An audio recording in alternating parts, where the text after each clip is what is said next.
വിശുദ്ധ ലൂക്ക എഴുതിയ സുവിശേഷം 1-ാം അധ്യായം 39 മുതൽ 45 വരെയുള്ള വചനങ്ങൾ.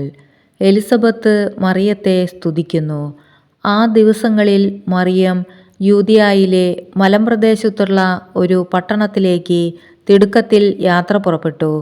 അവൾ സഖറിയായുടെ വീട്ടിൽ പ്രവേശിച്ച് എലിസബത്തിനെ അഭിവാദനം ചെയ്തു. മറിയത്തിൻ്റെ അഭിവാദനം കേട്ടപ്പോൾ എലിസബത്തിൻ്റെ ഉദരത്തിൽ ശിശു കുതിച്ചു ചാടി. എലിസബത്ത് പരിശുദ്ധാത്മാവ് നിറഞ്ഞവളായി. അവൾ ഉദ്ഘോഷിച്ചു, നീ സ്ത്രീകളിൽ അനുഗ്രഹീതയാണ്, നിന്റെ ഉദരഫലവും അനുഗ്രഹീതം. എൻ്റെ കർത്താവിൻ്റെ അമ്മ, എൻ്റെ അടുത്തു വരാനുള്ള ഈ ഭാഗ്യം എനിക്ക് എവിടെ നിന്ന്? ഇതാ നിന്റെ അഭിവാദന സ്വരം എൻ്റെ ചെവികളിൽ പതിച്ചപ്പോൾ ശിശു എൻ്റെ ഉദരത്തിൽ സന്തോഷത്താൽ കുതിച്ചു ചാടി. കർത്താവ് അരുളി ചെയ്ത കാര്യങ്ങൾ നിറവേറുമെന്ന് വിശ്വസിച്ചവൾ ഭാഗ്യവതി.